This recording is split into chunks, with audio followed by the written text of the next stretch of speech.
White Rocket Entertainment, podcast number 973. Well, we're getting close to 1,000. It's just getting closer every week. Spring fever is breaking out all over. Baseball, basketball, and even football are popping all at once on the plains, not to mention golf and more. It's a very spring fevery episode of the AU Wishbone, and it's next. One take. I got to spring fever, and I got to be honest, I was like, eh. All right, this all goes out live, so the YouTube audience sees all of our behind the scenes stuff. I edited all this out for the podcast. All right, let's get to it.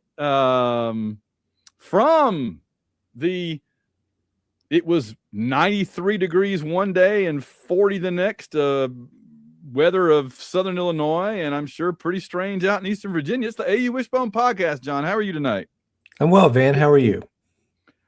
I'm good. And you know what? I'm going to go ahead and do this now.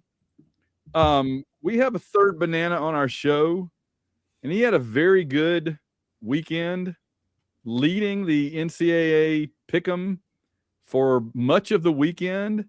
And he wanted to just kind of come out and just do something. So here he goes.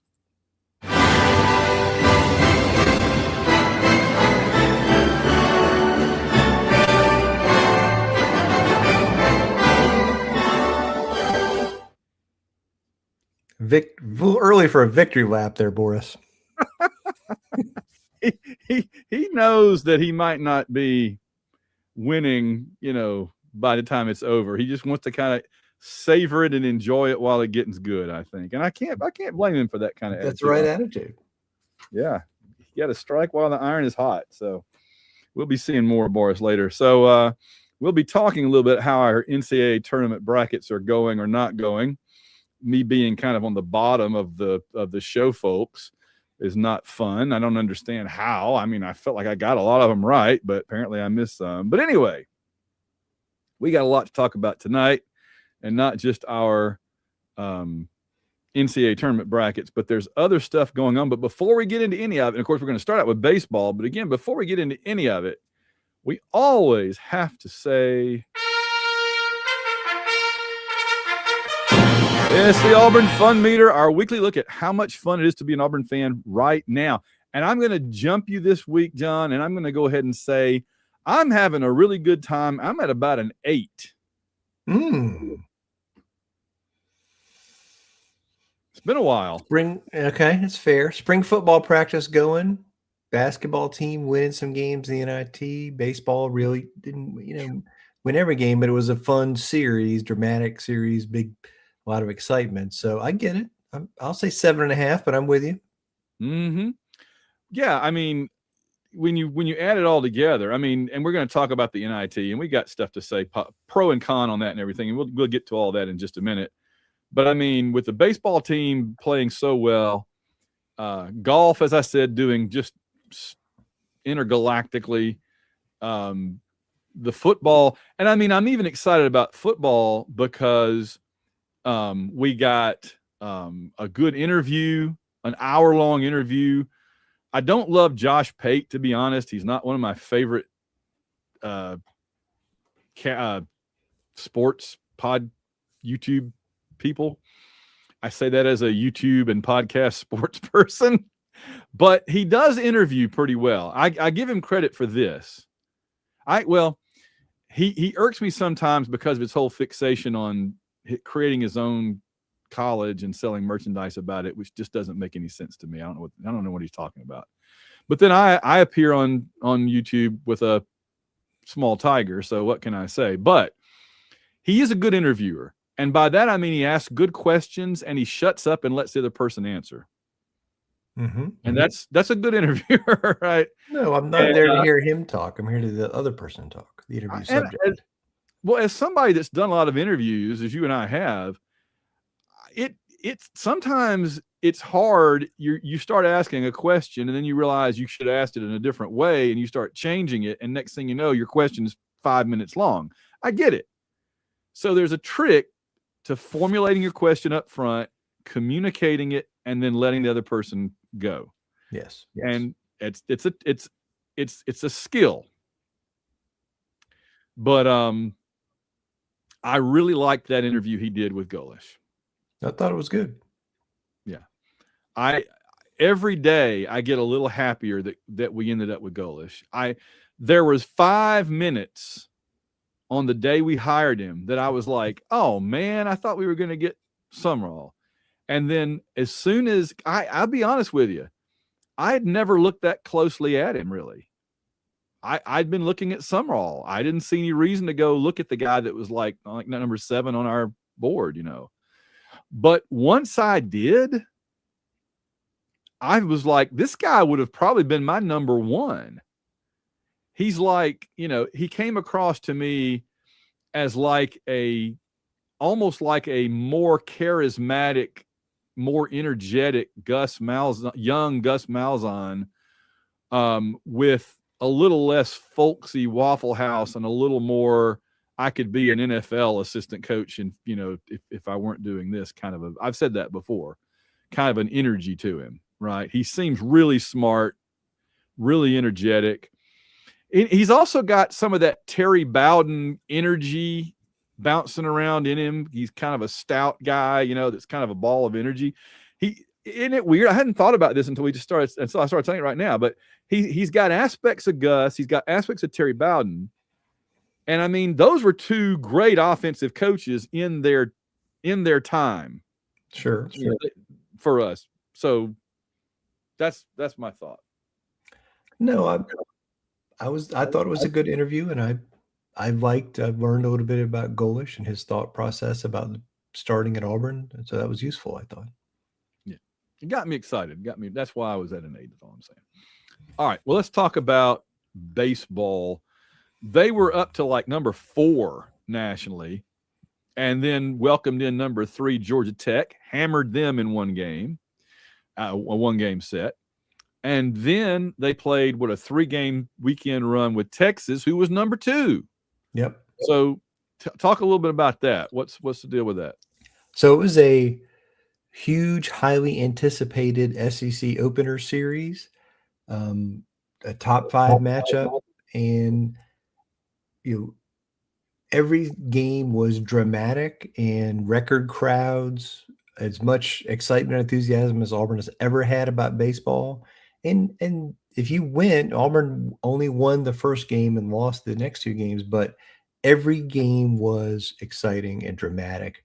The first game, Auburn went up early and then was losing, and then came back and won in the bottom of the 9th, basically a walk-off to win. The second game, Auburn fell behind big and then came back to 7-6 and had 2 guys on base with the batter up in the bottom of the 9th and lost. After coming, it was 7-0, and fans were like, okay, we're just here to eat popcorn, basically, and enjoy the sun. And then Auburn came all the way back and made it 7-6 and had 2 guys on base, and that crowd was going bananas. And didn't get the win. Some great relief pitching by a young Texas relief pitcher. And then Sunday, that Texas jumped on them, and Auburn didn't have anything, as much. It lost 5-0. But it was a great series, really competitive, and it makes you think like this Auburn team could, win a lot of games, could host a sub-regional, could do a bunch of damage, because Texas is really, really freaking good, and we stood toe-to-toe with them for games and went back and forth. So good time to be an Auburn baseball Tiger. And he's been the manager, whatever they call it, for a long time now, and they've been building. It's been kind of like with Bruce, where the first few years you could tell they were going somewhere, but they just kind of had to build, and then you reach a certain point and they're really good, and they've been really good the last couple of years. So this is very exciting. And you were saying that they had a player that was supposed to be one of their best players that hadn't even played yet. Yeah, no, one of their pitchers was supposed to be one of their good starting pitchers, hadn't even really played yet. He's been held out because of injury concerns. And that's a guy who was a transfer starting pitcher, Eddie Madrigal, He was a big portal addition, but he's been held out because of a knee injury. And I don't think he pitched this weekend, but he's close. And that's a guy who they thought might even be their number one starter. And this team, the biggest thing I like about this team is they are a very deep and balanced team. It's not like a stars and scrubs kind of thing where we got one or two superstars. They got a whole bunch of guys up and down the lineup and up and down the pitching roster who can make stuff happen. That's awesome. It just makes me wish I liked baseball. It was good. I'm telling you what, if you watch those games or you listen to those games this weekend, it was exciting. Yeah. Oh, no doubt. All right. Basketball. Before we talk about what actually happened, I have another question for you. We talked about this a little bit last week before we'd played any games.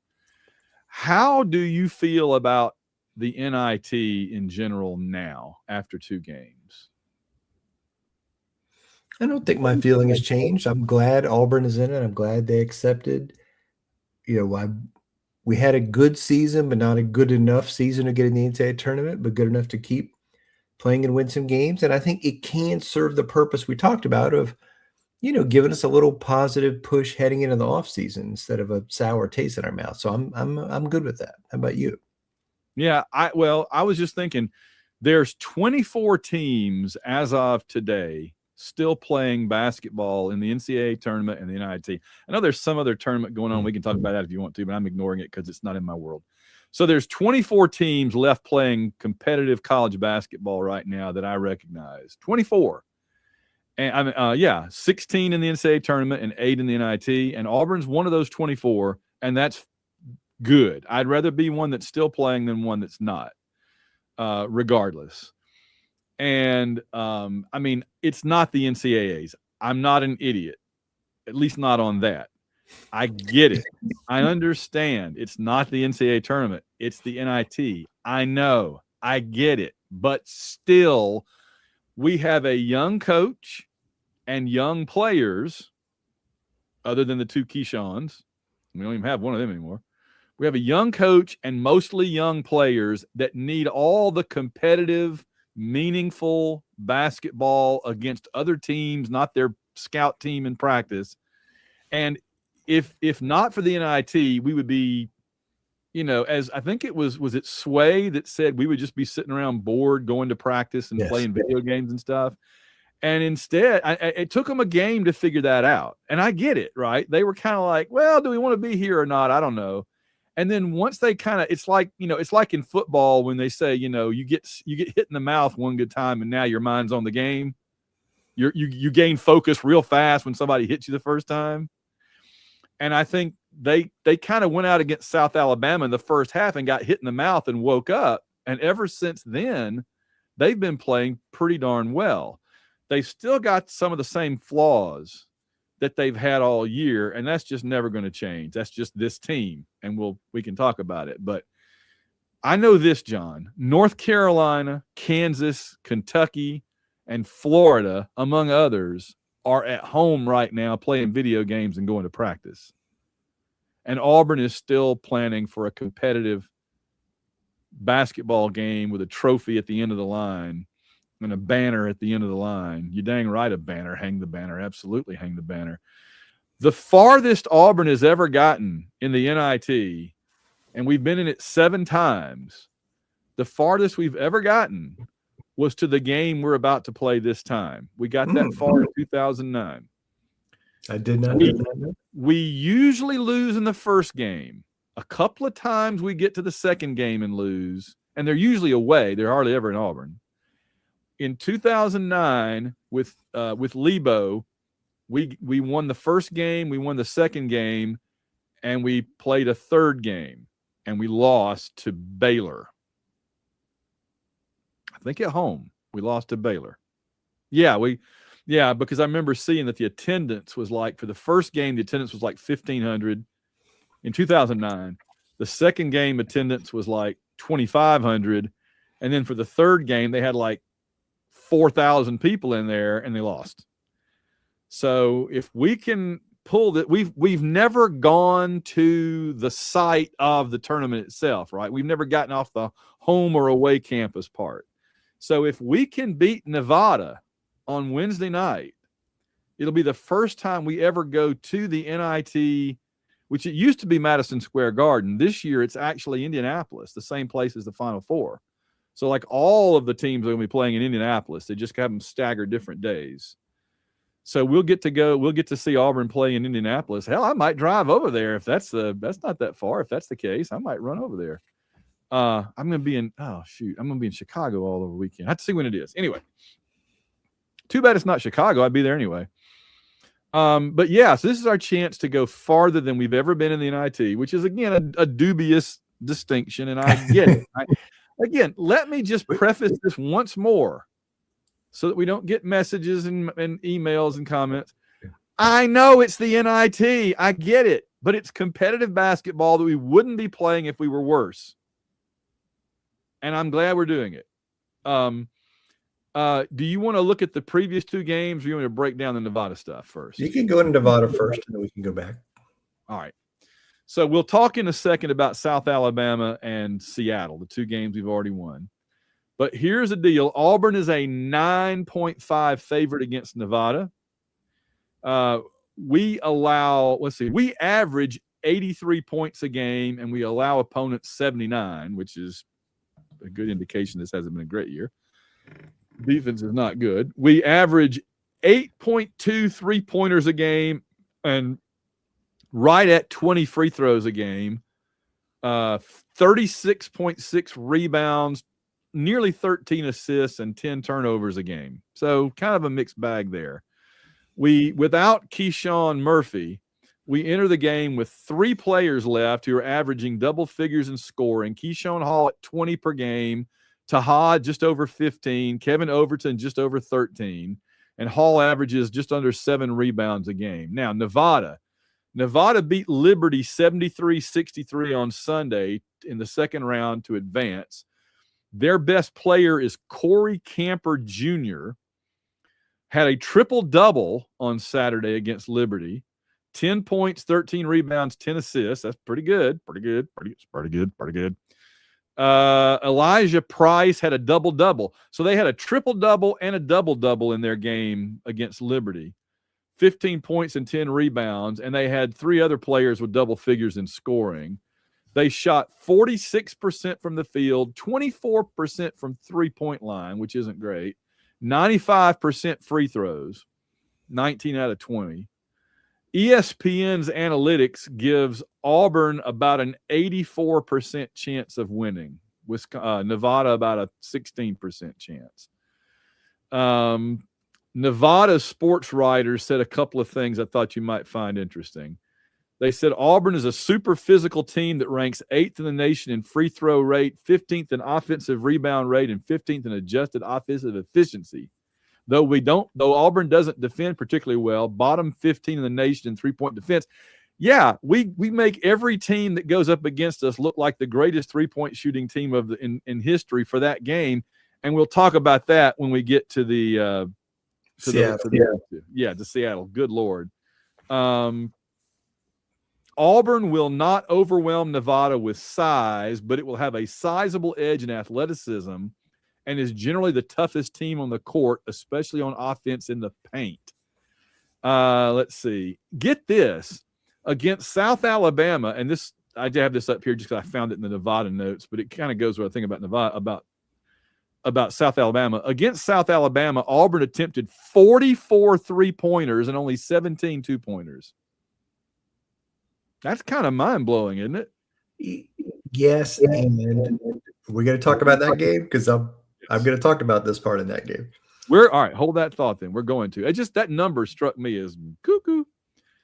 All right. This was interesting. Somebody asked the Nevada sports writer, was it a bigger money maker for Nevada to win their conference tournament and lose in the first round of the NCAAs, or go through and win the entire NIT? Which do you think you make more money? Losing in the first round of the NCAAs or winning the NIT? Losing in the first round of the NCAA tournament, you make about $2 million. Winning the entire NIT, you get $4,000 per game. Yeah. There you go. NIT. All right. Now, last thing. do this. I thought it would be fun to do this Nevada sports writers little opinion thing. I edited it down really brief in the voice of Raj Bennett from Men in Blazers. So here we go. The Pack is 17-2 at Lawler Event Center this season. Lawler protects and nourishes the Wolf Pack and gives it strength, life and strength, confidence and courage. It makes the Wolf Pack believe it is better than it has a right to be. Now, here's where it gets a little shaky, John. They're 57-11 at their home court in the last several years, but they lose on the road constantly. They are terrible on the road. And guess who Nevada's head coach is? Do you know? Do you know? I did not know before your notes here in the document. Steve Alford of Indiana. Mm-hmm. All right, more about him in just a minute. The last time that Nevada won a game on an opponent's court was at Air Force in January. They are not good on the road. Meanwhile, Auburn, as the Nevada guy says, they officially call Neville Arena the jungle. Auburn has won 66 consecutive non-conference games at home. So, yes, when Auburn invites you to their home for dinner, you are the main course. The Pack is a 9-point underdog at Auburn. All right, Steve Alford.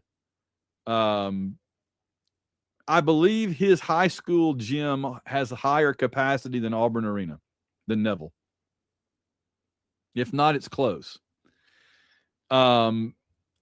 He was the point guard, I believe, and scored 31 points against Auburn in the 1987 NCAA basketball tournament, where Indiana came from behind to beat us 107-90. That was in the second round. This was a game that we talk about at length in our basketball book, and it is a game that I still am mad about. I had a dartboard with a Bobby Knight picture on it that I threw darts at for a long time when I was an Auburn student back then. And Alford shot 60%. Indiana shot 60% from the floor against us. Darryl Thomas and Keith Smart on that team as well. They went on to win the national championship over Syracuse.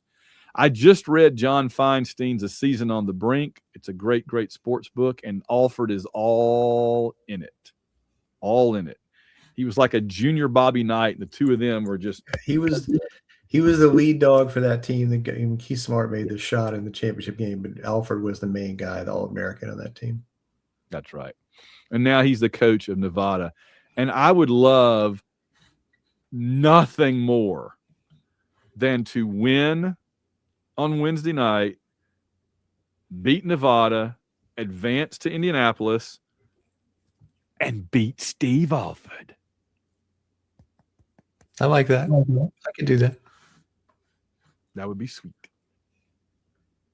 All right, let's look at the two games we've already. Before we get to that, the Nevada game is Wednesday night this week, the 25th at 9 p.m. Eastern on ESPN2. I'm sorry about the whole 9 p.m. Eastern thing, but it's a lot of late games this season, man. That's all I'm saying.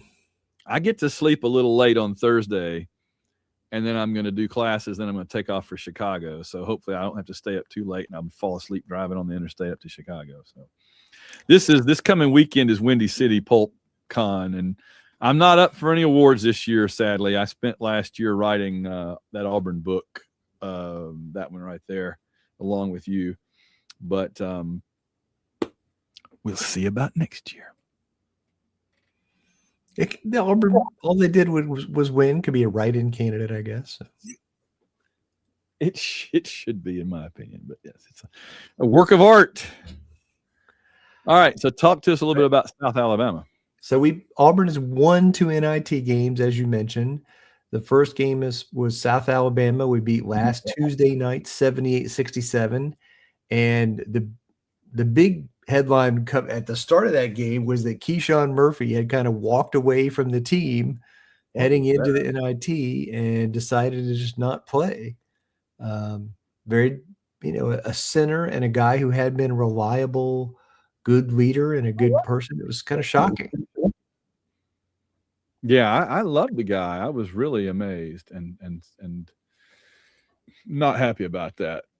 Oh, Agree. I wasn't very happy either. So he didn't play, and then South Alabama plays this style of defense where they play a zone and they play a very tight end zone and put a lot of guys close into the basket, and they basically dare you to shoot 3-pointers.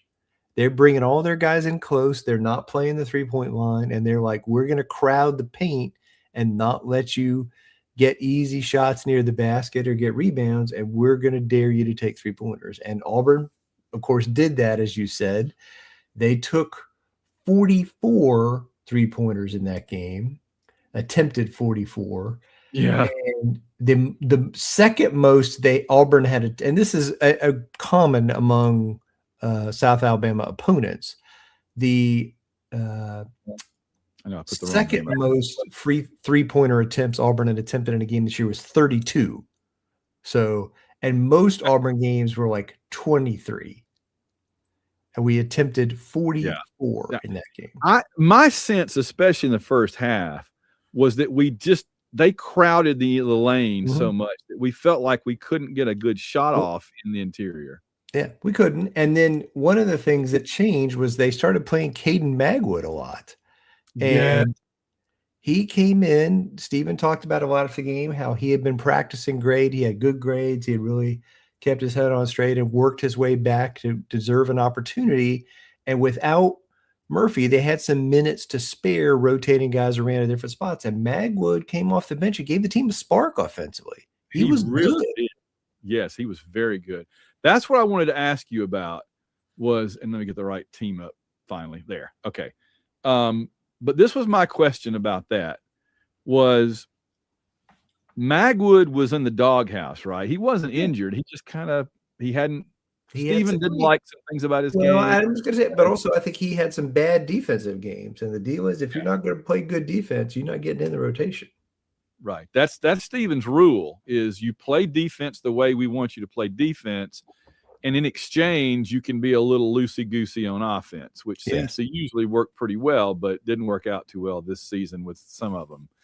And I think Stephen's going to probably change a few things in his approach because of that. But Magwood,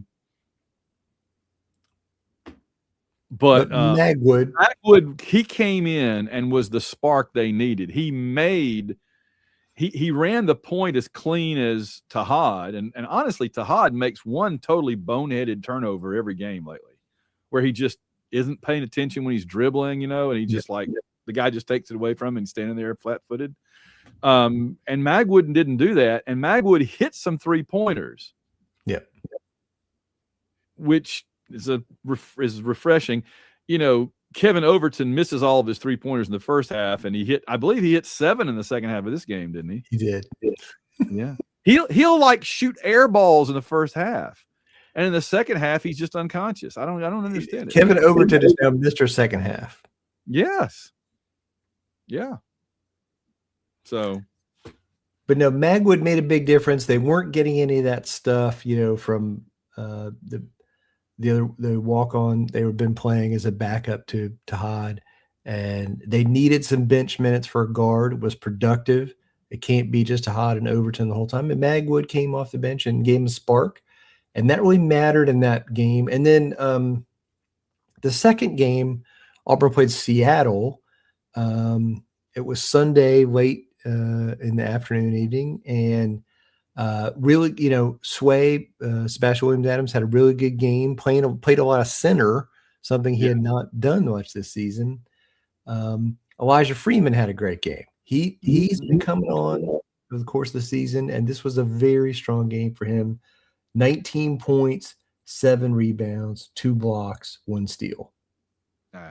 I've been saying Elijah Freeman all year. And I was excited to see him and Sway kind of go off in this game. This was sort of their game, the way that the first game was was Caden Magwood's game to a certain degree.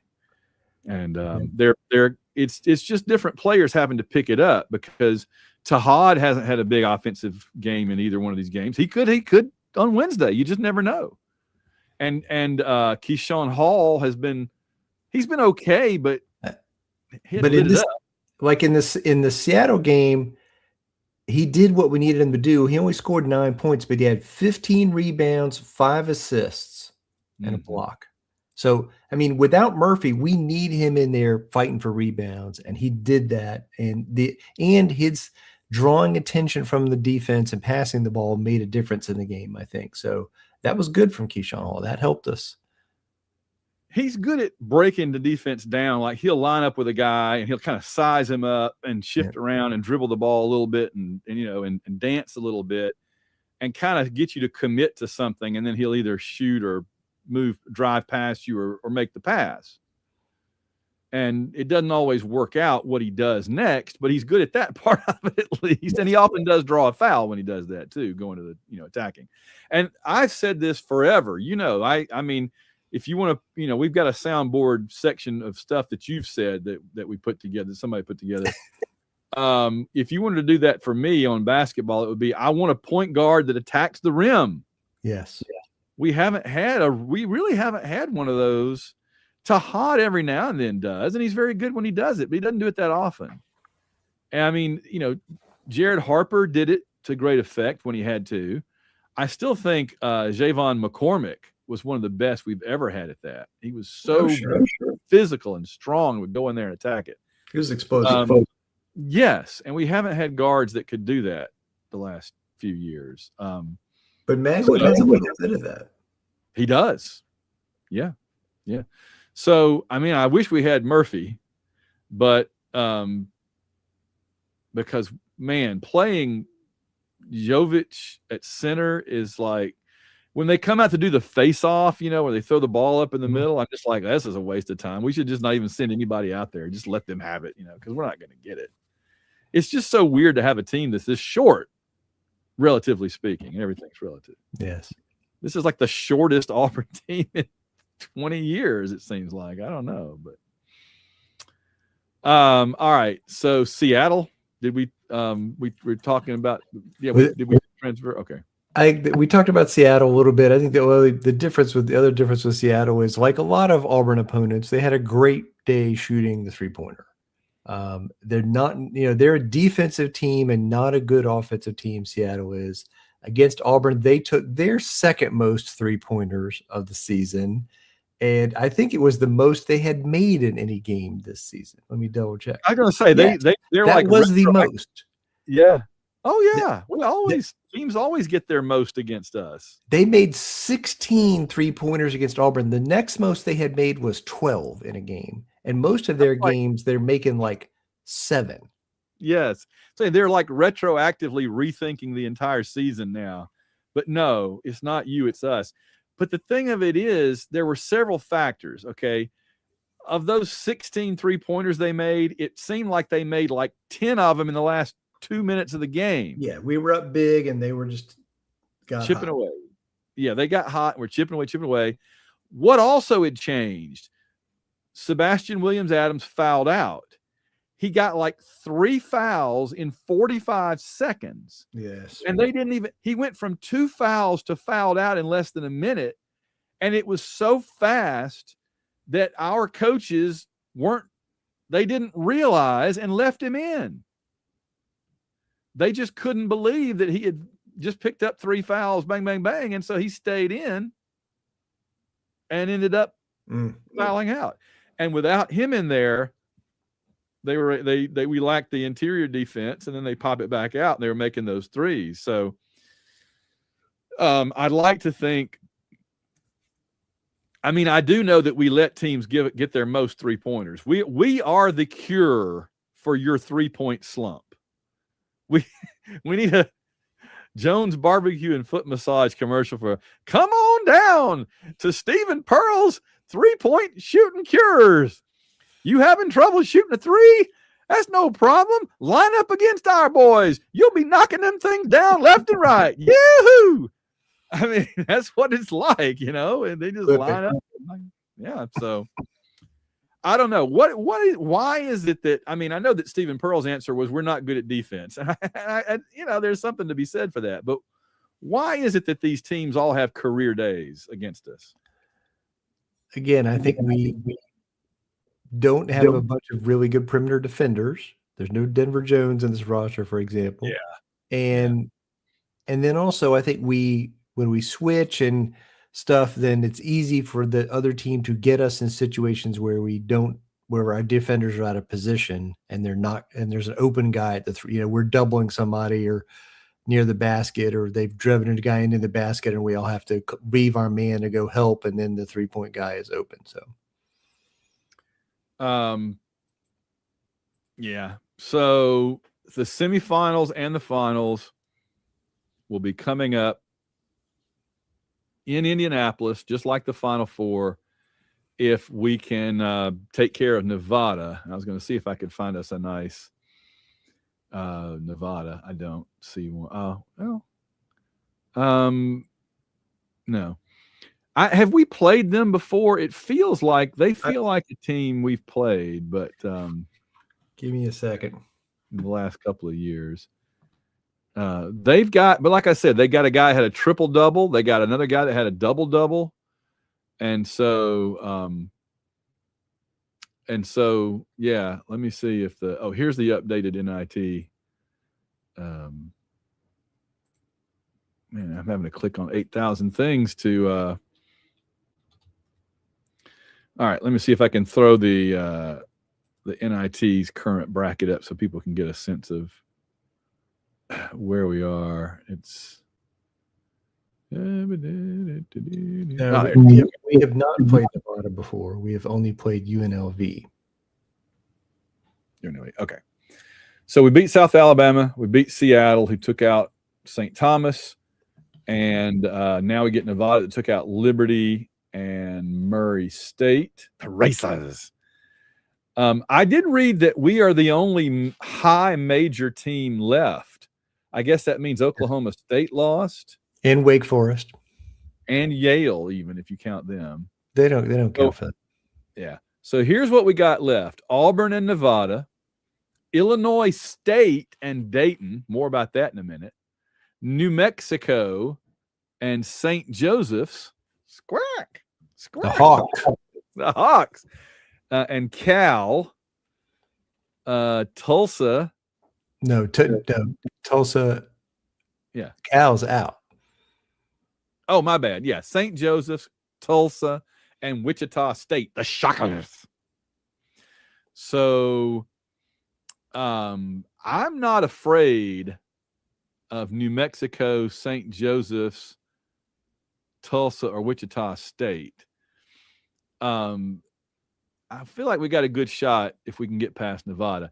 Illinois State is like not that far from me here.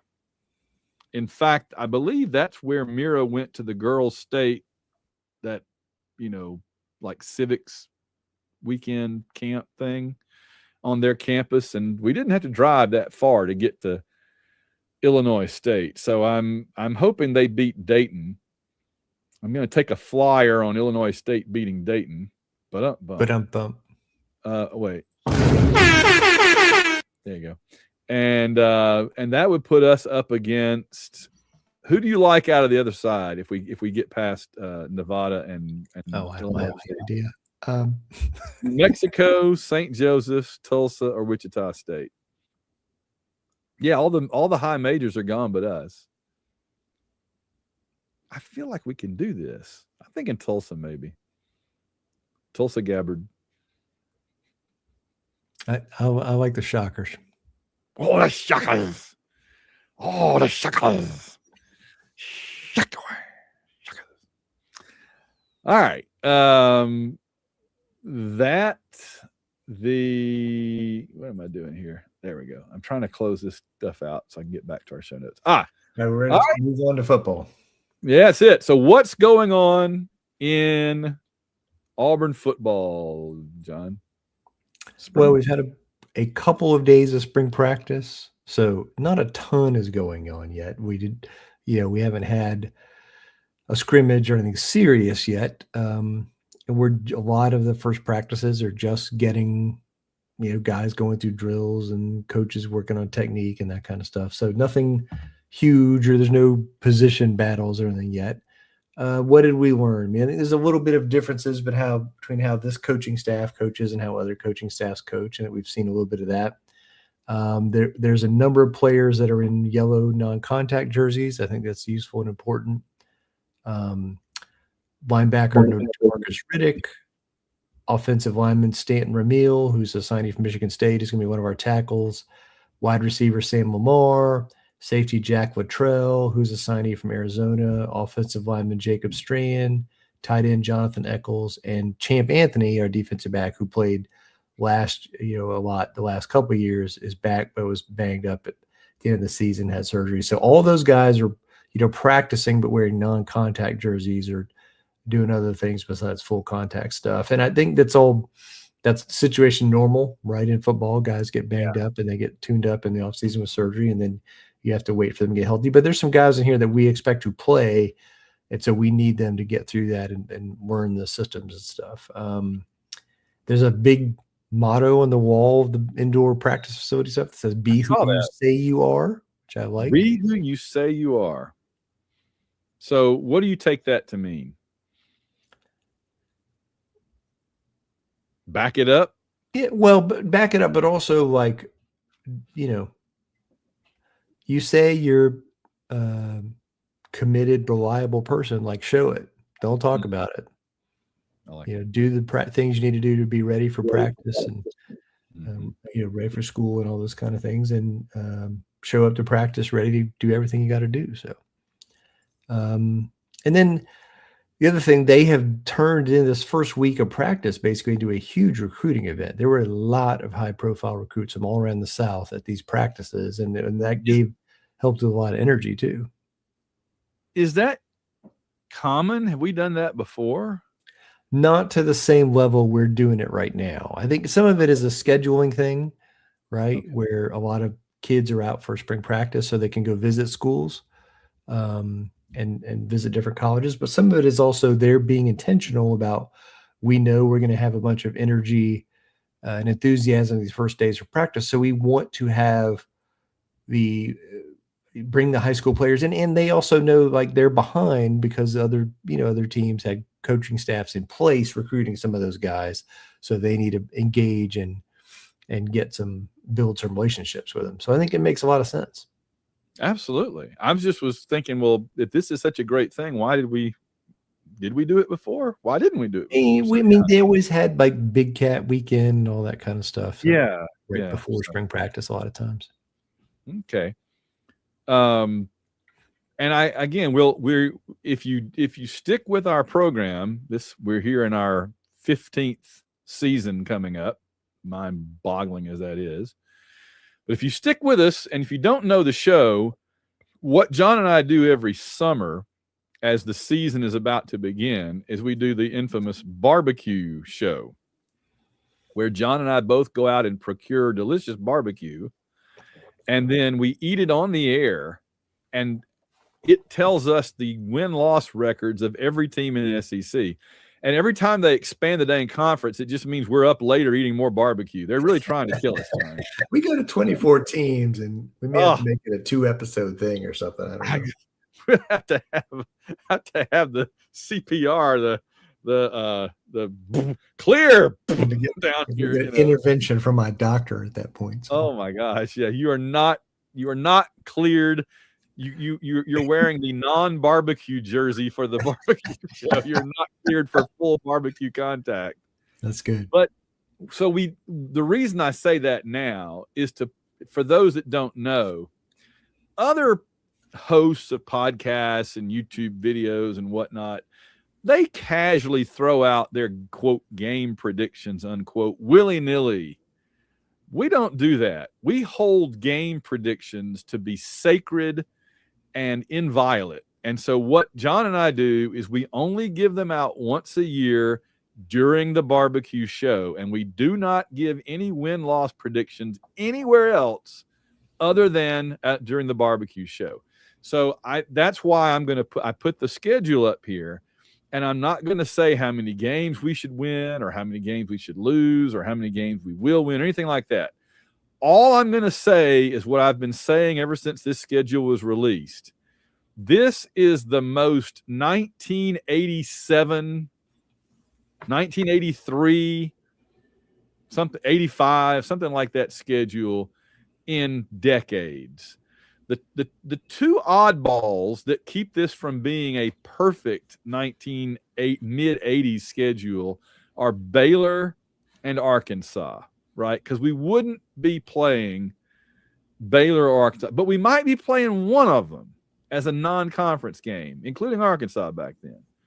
So if you sawed off, let's just throw away Arkansas because Baylor would be kind of Baylor is in kind of the Florida State, Maryland spot, right?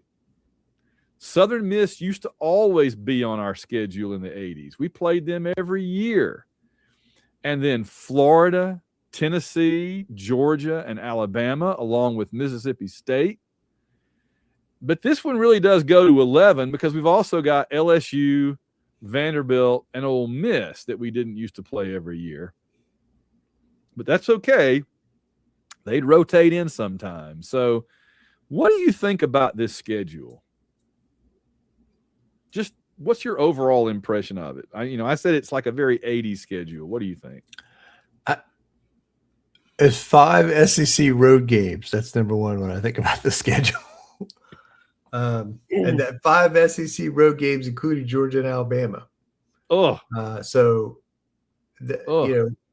when you hear other people talk about their schedule, if they don't have 5 SEC road games, Georgia, Alabama, like I don't want to hear about it. No.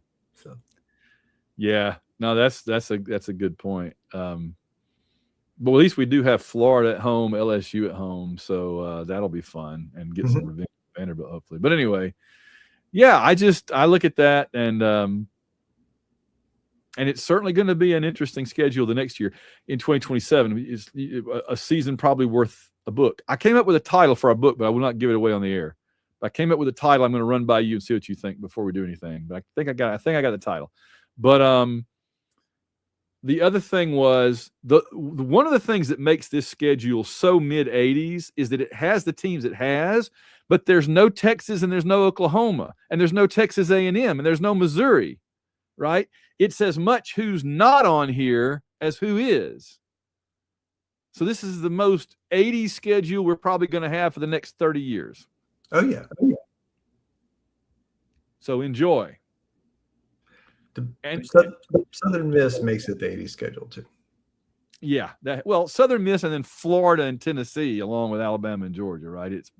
When was the last time we played all four of them in the same year? I can't remember ever playing all four of them since the what? Early 90s. Before 96. Yeah. All right. I had a question. We're recruiting the recruits that came to the thing the last few days had good things to say. We're recruiting some very high profile quarterbacks. You have any thoughts on these 4- and 5-star big time quarterbacks that have been visiting and everything? I don't know enough about it to give you a good answer about that. So I just like the fact that we seem to be in the mix for some of these guys. And it may be like Deuce Knight, where you only get one of them, and then he might not ever see the field, right? More than once.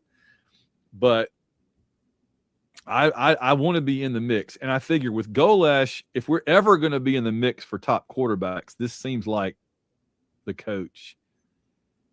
With his Tennessee resume and everything. Again, I think we go through this season, and Byron Brown has a huge year, gets a lot of attention. It'll attract quarterbacks who want to play in that system. You're right. Oh, God, I hope you're right. Can't wait. A-Day is coming up. It's not far away. That's one of the reasons I put it on here. A-Day is Saturday, April 18th at 1 or 2 o'clock and is free, supposedly, I think, to fans. So that's a huge thing. I mean, that's a big freaking deal. It's fun. And they're going to do a more traditional kind of 8-day game format. We'll see. So I'm excited about that. I was trying to get the picture, but it's so annoying that a lot of these things just go straight to like Facebook or whatever. Let me see if I can get a pic. I want to see. Okay, so A-Day week presented by Golden Flake. And there's several things actually going on. So that includes, let me slap this graphic up here real quick to show you. Or is it going to be one of these that messes around with me? Yeah. Yeah, never mind. Well, here's what it says. Friday, there's softball, women's tennis, baseball versus Kentucky. And then Saturday is softball versus Alabama. That's the 10th, the 11th. Softball, women's tennis, baseball versus Alabama State. And then Saturday, the A-Day game is at 2 p.m. Central. Okay. 3 p.m. your time. So Saturday, April 18th. And in fact, what I can do is just go over here and do this. Boom. There you go. April 10th through 18th, an 8 or 9 day week. But it culminates with the game on the 18th. So. All right. So let's see. We have a March Madness challenge going on, John. We do, and we already had Boris celebrating. He had a very good weekend. We're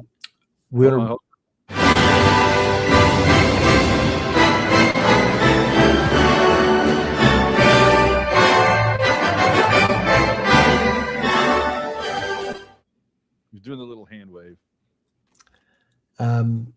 The top of the bracket currently has 2 people tied for first. Mark Sandy and Danny Flack are tied. They are in the 97th percentile of ESPN.com. Good guys. Brackets. We always have somebody up there like that. Oh, it's yeah. Crazy. They are killing it. And they have different people for the title, so that's a fun thing. Mark has Duke and Danny has Houston.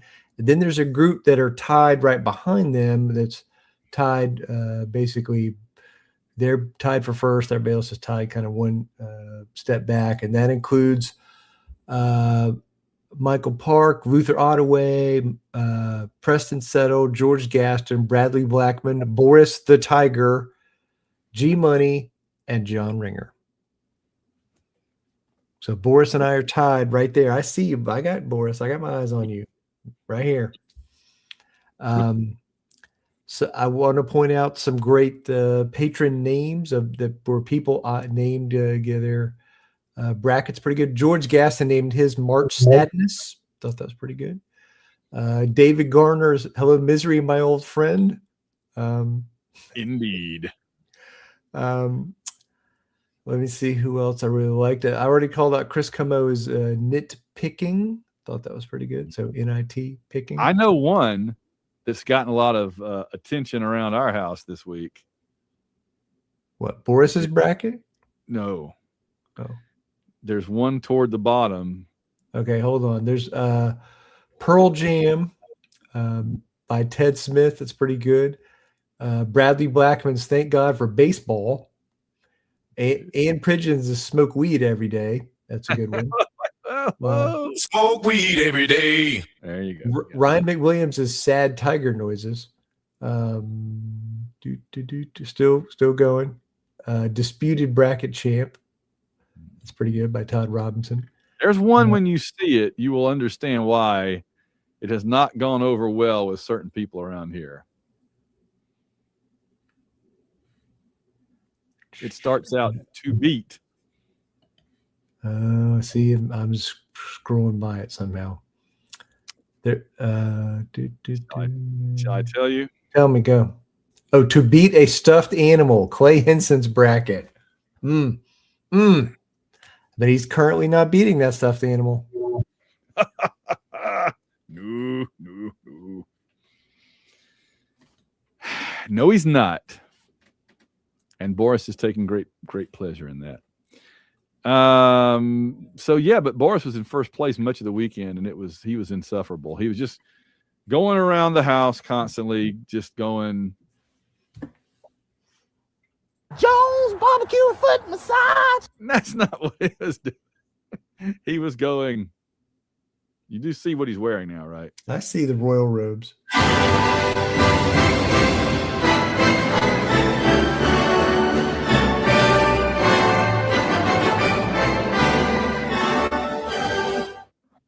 He likes doing the little royal wave. He gets off of that.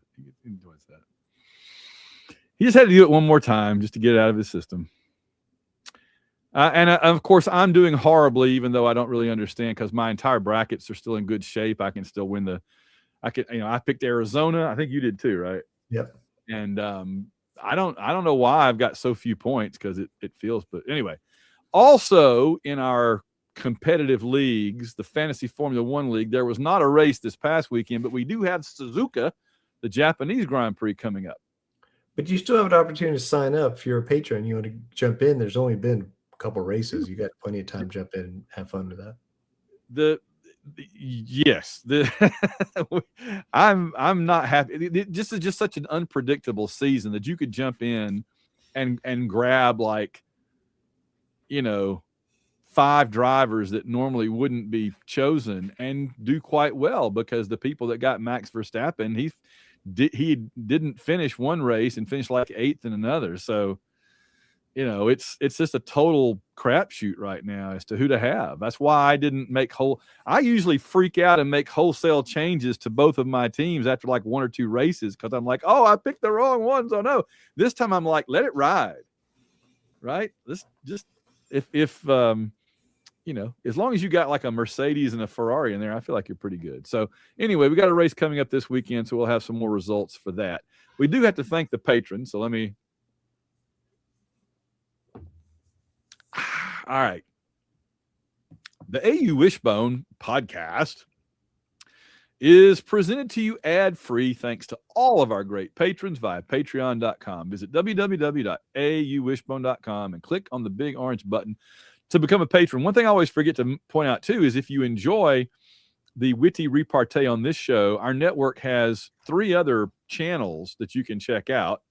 In addition to the James Bond Show on Her Majesty's Secret Podcast, which is on Podbean, which is on Apple Podcasts and Spotify and whatever. There is also the White Rocket podcast, where John and I and others just review whatever's interesting, like we did the Night of the Seven Kingdoms. We did Andor, you and I did. We do our yearly Lord of the Rings trivia contest there. And then it also has a lot of other things. I do a lot of music podcasts on there with Andy Fix and his wife, or other people like that. So there's always something going up almost every weekend on the White Rocket podcast. Then there's the White Rocket Babylon 5 and Sci-Fi Review podcast, which is our newest thing. It's been around 4 or 5 years now, believe it or not. And that one is where Andy Fix and I and occasional other co-hosts review various television shows. We just finished Babylon 5. It took us 5 years, but we just finished reviewing every episode and book and spinoff of Babylon 5. We're about halfway through Stargate Universe, and we're about to start in about a month. We're going to do the original Battlestar Galactica. I'm excited about that. And Andy hasn't watched it since it originally aired back in the 70s. So it's going to be fun. And I think Laura Schroeder is going to join us too. And it's going to be fun to review a show where it's been like 50 years, since one of the co-hosts saw it. So I remember it pretty well. I've watched the DVDs over the years, but he never did. So that's a fun show. All right, here are the folks. I'm sorry? Be fresh. Be different. Oh, yeah. Well, it's a fun show. If it goes well, we might do the 2004 Battlestar Galactica. We're also talking about doing The Expanse and Foundation and a couple other shows. So we're just kind of having fun with that. So those are all available on the easiest way to go to www.plexico.net, and it's got links to this show and all of our other podcasts. And if you go to www.auwishbone.com, you'll find links to everything that John and I have done, podcast, audio, and book related, including all they did was win up here. And you'll also find the We Believed audio series that we did. But here's how all those things happen, and they happen commercial free, thanks to all of our great supporters at patreon.com. And They include our title sponsor who loves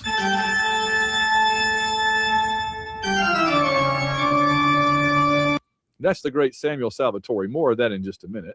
But we also have to thank Logan Chilton, who always reminds us, what do you have to sacrifice to be an Auburn fan? So what do I sacrifice? Everything. The NCAA tournament this year, but that's, too soon. Ben Spooner, Auburn not making it to the finals of the NIT would be Blasphemy! Carl Von Drunker, Chris and Clinton Stewart.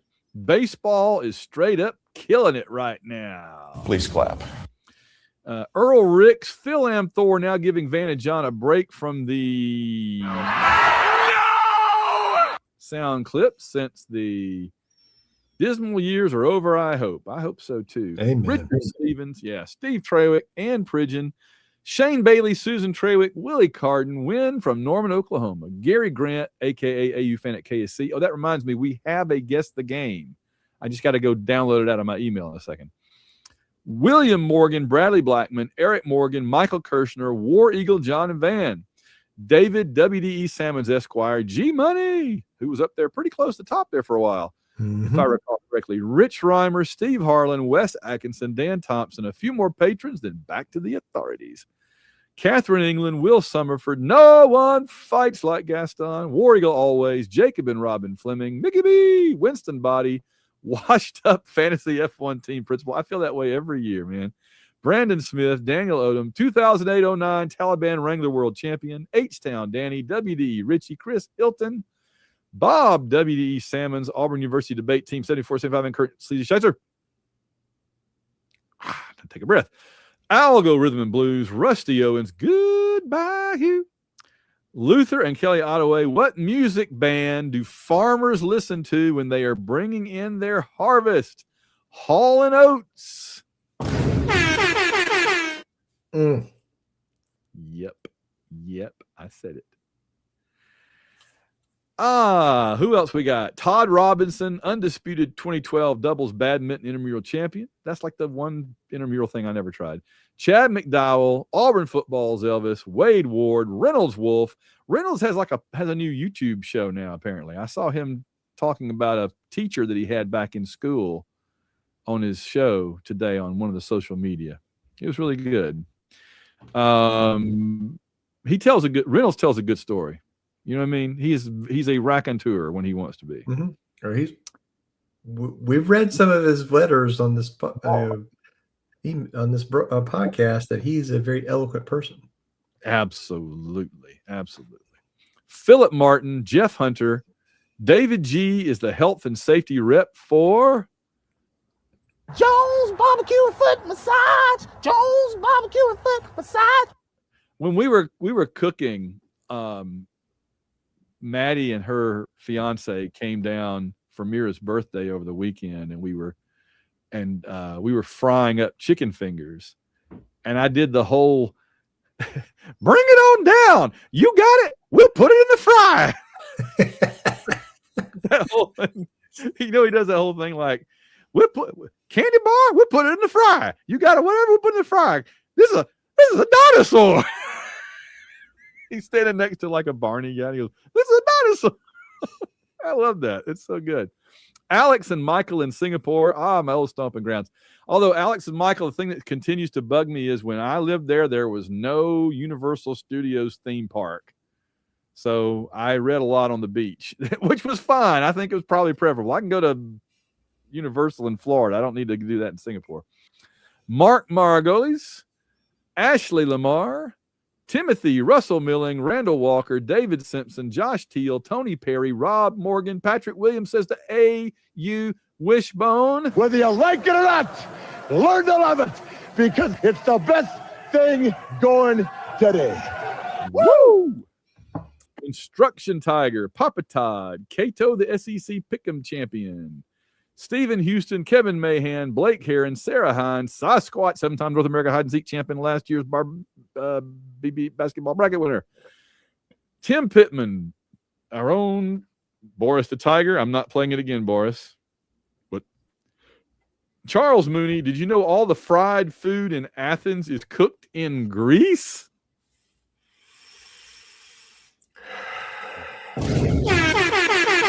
Sorry about the delayed effect there. David D, Auburn Blue, Dr. Crackham, Bill Weathers, Eternal Glory. Walt is at least excited for baseball, softball, golf, tennis, and dare I say it, football. Please clap. Antoine Morris, ABB, Wiggeber, the 2005 Auburn University Intramural Horseshoes champion, Tyler Ward, Mark Squire. Cue the anthem, boys. You know who's number one.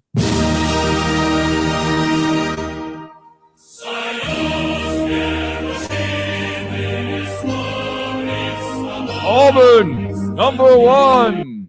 There we go. I have to keep it short. Alex Wynn, Kenneth Britt Raines always tells us the barbecue. You have failed me for the last time. AKA Auburn Net for life. Honestly, that's the main reason I have that sound clip still on the soundboard, is that that's always been his cool sound clip, and it works. So I have it on there. If I ever think of a reason to use it, great. But usually it's kind of there for him. Let's see. John Stubbs, Clay Henson. What are you drinking there? Fresca. Ooh, I didn't know they made that anymore. It's an original. Wow. Left over from the 70s. I was going to say you found it in the basement. No. Now it's sparkling soda water, man. Okay. My dad used to have that occasionally. I never tried it when I was little. That's cool. I've got the I actually have the Costco generic sparkling water, which looks like it was done on Microsoft Paint in 1985. I was going to say, did you make your own label there? Well, it's what I paid for it. You understand why they didn't put a lot of effort into the graphics. It's about $3 for a whole big case of those things. John Stubbs, Clay Henson, Justin Bean, James Taylor, Ruth and Darren Sutherland, and finally Ben Amos, Spanky, the AU Wishbone, my new happy place, Larry Bird. Oh, he wants let's do the whole shooting match then. Where is it? Oh, I don't know where it is anymore. Where did it go? Oh my gosh. Kevin McHale's not walking through that door. Robert Parrish is not walking through that door. And Larry Bird's not walking through that door. That's good. No, that'll work. It's like it disappeared. Oh, there it is. I thought it was green on here, but it's orange. Now I'll go ahead and do it. Larry Bird's not walking through that door, fans. Kevin McHale's not walking through that door, and Robert Parrish is not walking through that door. It always makes me think this is like this is Rick Pitino critiquing Boston fans, a Martin Scorsese production. It sounds like sounds like a clip from a Scorsese movie, doesn't it? The Pre-Departed. Yes. Oh my gosh. Chris Como, Darren Pyle, Theodore Gary, David Smiley, Trevor Johnson, college equestrian expert Auburn, Elvis AU Falling Up, John Otsuki, Paul Bankson, MVP captivating Kathy Bright. Your love of the halfling's leaf has clearly slowed your mind. Ben Regas, Bobby Polite, Elizabeth Donald, I'll buy this for $1, Rich Hammett, Chris Braun, Alex Browns, the Slinko family, Daniel Witten, Tim Saul, Jim McCory. I am Tiger. Someone broke in last night and stole all my antidepressants. I hope they're happy. Wow. Dear Lord. That's not bad. That's not. No, it's not. New York Tiger. It's not good, but it's no, but it's, we won't go that far. New York Tiger ate a kid's meal at McDonald's, and boy, was the kid's mom mad. I like that one. All right. I'm going to give Tiger like a 5, and I'm going to give that one like a 7 or an 8, I think. CT Tiger, Jim Myers, Trey Jackson, Howard Franz, Peter Wang, Willie Moe, Zach Doran, Royce Alvarez, Chris, and our one-time and anonymous donors. And a shout out to the free members. I think you can be a free member and maybe just get notices of things, and then you have to decide whether you want to, actually join up or not. Go to www.awishbone.com. Let's see. We want to do the I have a little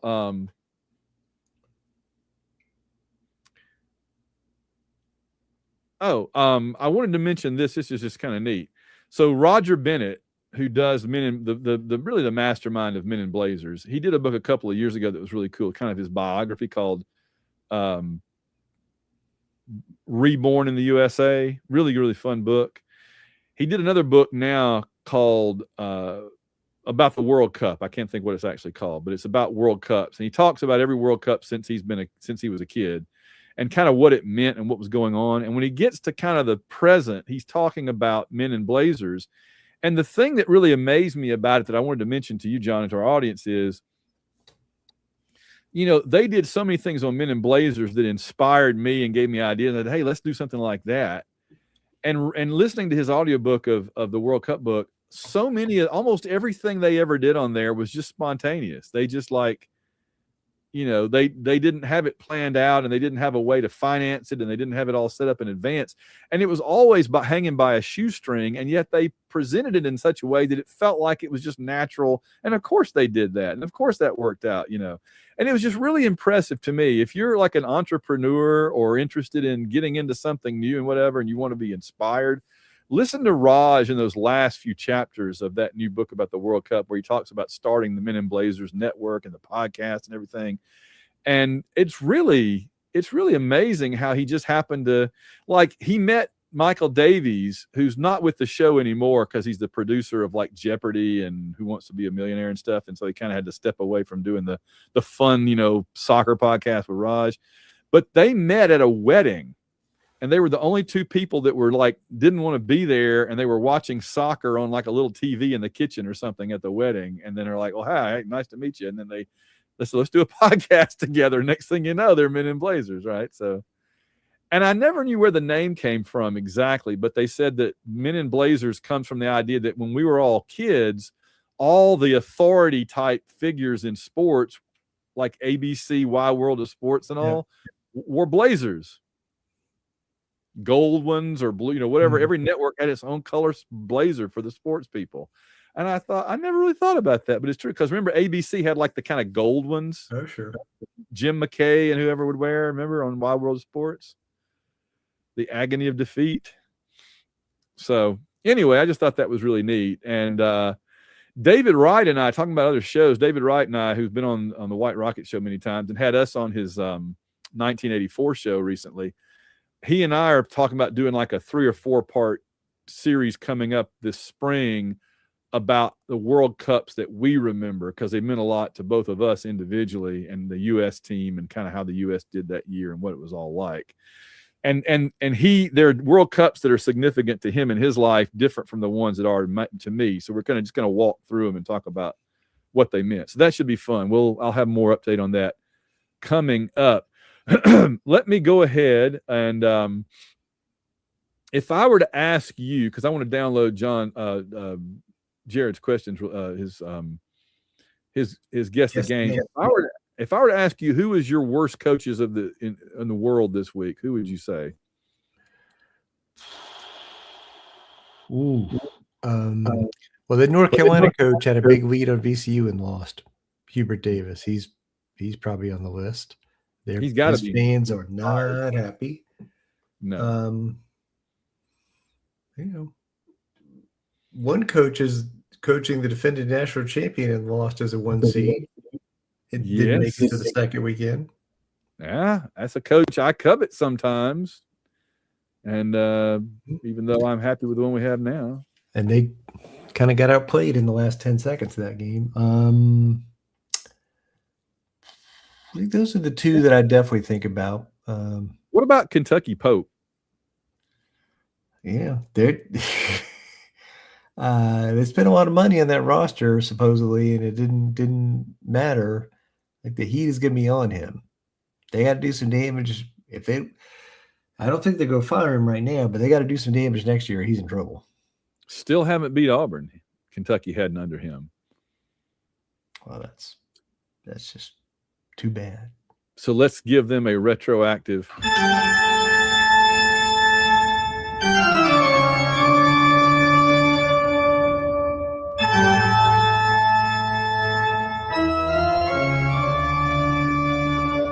coming up, we have a new Guess the Game from Jared. And those were your worst coaches in the world.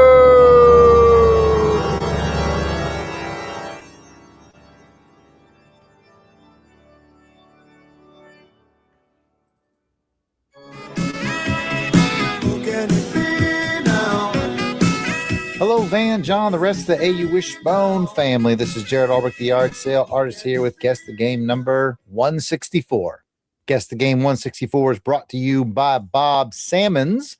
Let's take a listen to what Bob sent in. And they need 15 yards for the first down. Need to get up to the 44-yard line. And the throw, he's going to put it up down the middle. It's intercepted. Got it. Get out. No, we're out of bounds. Going to stop the clock. Out of bounds at the 45-yard line. They're not seeing that backside safety over there. Okay, guys, I will see you in the hint file. All right. I have no idea who those announcers were. It sounded like an older clip. Yeah. I don't think that was recent. I think that was a while ago. I first thought it was Brent Musburger, but I don't think so. I thought it was too, the play-by-play guy, but I don't think that was Brent. Maybe it was somebody else. So it might have been like one of the Jefferson Pilot 11 o'clock in the morning guys or something. It could have been, but I'm not sure. And so in the game clip, we heard the other team throw an interception to Auburn in the end zone. That's really all we got. Or something. Yeah. It was run out to the. Yeah, that doesn't ring a bell at all. So they're throwing over the middle. They're not seeing the backside safety. Is that what he said? And we intercepted it. I mean, it's not the LSU game because we ran all those back for touchdowns. Yeah, I think we have to go to the help file. You ready?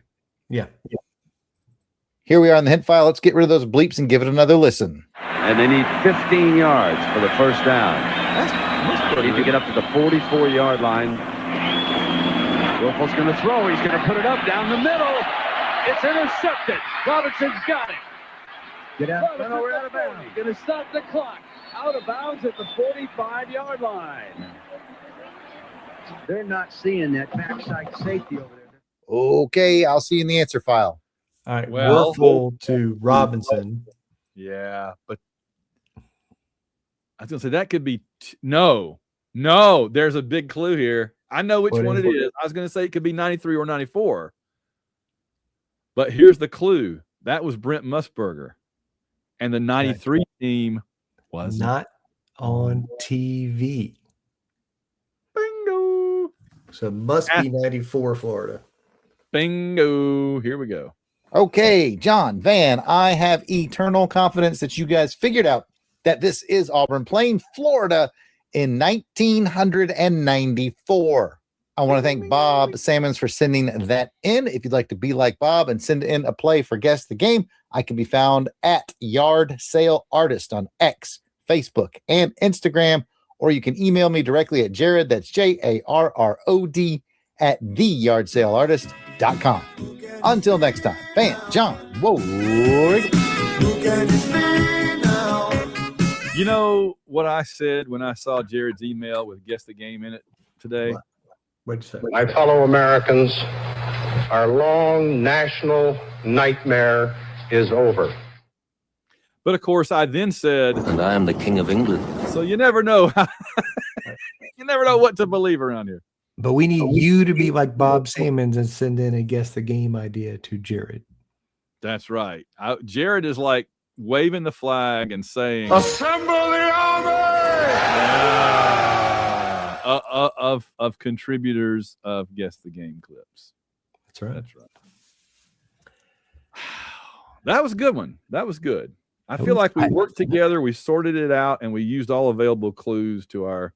I hate that we had to have the word Werfel though. That did it. Oh sure, it was very smart though than the 93 not on TV thing, because I was going to do the whole did Werfel play in both games, and he did though. That was the thing. You remember in fact he may have started in 93 because Spurrier had already yanked him by the Auburn game, whereas in 94, he was getting on thin ice, but Spurrier hadn't pulled the trigger yet. Because you know what it was that Terry Dean was more physically talented, and Spurrier wanted Dean to be the man, but he just couldn't. He wouldn't do it the way Spurrier wanted to do it. Threw a lot of interceptions. Yeah, and Werfel was not as physically talented, but he mentally could do it better. And ultimately, Spurrier, after 2 years of trying to fit the round peg into the square hole, Spurrier finally admitted, yeah, Werfel's pretty good. he, you know what I mean? You get enamored of the guy with all the physical tools, and you want to kind of get him up there mentally, and you realize that you're going to have to go with a smart guy, even if he's not as physically talented. So we talk about that and We Believe. Yes. All right. So that was cool. Let's see. I guess all we have left to do, other than a very brief around the SEC. Thank you. Order. Questions to the Prime Minister. It's time for listener questions. Dun, dun, dun, on the AU Wishbone podcast. Not for while you can, monkey boy. What we got? All right. We only got one email this evening from frequent emailer Bill Miner, who says, "Hey guys, I know this isn't a baseball podcast of us talking about Auburn. We play Alabama this weekend, by the way. But Major League Baseball's opening day is Wednesday. It is a neat thing that each year hope springs eternal because the full season is in front of the team and anything can happen. Waxing a little poetic, but what specific year Auburn teams of the past, any sport, were you most hopeful for? I realize most hopeful also doesn't necessarily mean best or expecting the most, but those you felt you had a lot of optimism on. Sadly, I was actually hopeful in 2021 since it was a radical change in the script. And if Bo doesn't get hurt against Mississippi State and we don't blow a 28-3 lead, baby Potato is still strolling the sidelines." Oh, gosh. Don't even go there. All right. So his question, he was talking about baseball, but did I miss a turn where he said football or whatever? He was talking about opening day and the nostalgia of opening day making you optimistic. And then, so at any Auburn team in any sport where you were really optimistic. Well, last year in basketball, obviously, is the most recent. Yeah, but not who's the best team. So you felt not confidence, okay, but just like hopeful optimism. Well, I'm on record, and it's even in that book, that coming out of that wacky bowl game ending at the end of 2009, and with word that we're getting a quarterback named Cam Newton that some people say is pretty good, and the rest of that recruiting class people forget was really good too, including Mike Dyer. I felt really optimistic going into 2010. I felt really optimistic going into 2003. Oh, yes. Oh, yes. It's so good in 2002. We had Campbell and Ronnie and Carnell back, and those receivers coming in. We had Brandon Jacobs of the three-headed monster plus Trey Smith. Remember they were the four horsemen of the all apocalypse, the AU apocalypse? They had too many running backs. Coordinators. But we did not have Bobby Petrino as the offensive coordinator. We had Nolsminger. So, and if we had only understood at the time, if we had had Borges in 2003 and 2004, the 2003 team could have gone undefeated, and the 2004 team would have started in a much better position vis-a-vis USC and Oklahoma. That's very true. So who knows what would have happened, but. No, you're absolutely right. I was super optimistic going into 2003. So the difference is we were right in 10 and very, very wrong in 2003. I was very excited in 90, right? 86, 87, 88, 89. We were so good. And 90 Sporting News picked us to be the national champion preseason. Remember Pat Dye and Ed King on the cover of Sporting News? Going into 90, I'm like, man, this is it. This is the culmination of what we've been building up to. And then it was like an 8-5 year.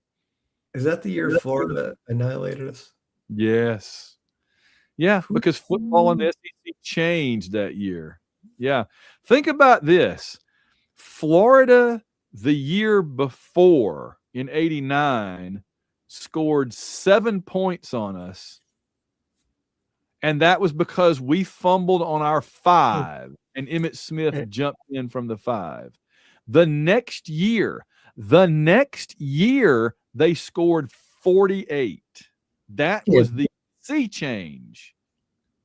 They went from running a Cro-Magnon Neanderthal offense to the Spurrier offense, and we had a defense built to stop the Cro-Magnon Neanderthal offense. We had big, heavy, slow defensive players, and it took a while for us to adapt. I mean, we had those great defensive backs in 93 and 94 that let us beat Florida, but we really didn't settle into the new wave of football defensively until, I would argue, Tuberville and maybe 2001 when we beat Florida that time. That was when we really kind of got their number a little bit, and then 06 and 07. Yeah, those are some good ones. Any others you want to throw out? Or no, I was trying to think about a basketball year. Year when I was really optimistic. I will always be, I was incredibly optimistic about the year 88, I guess.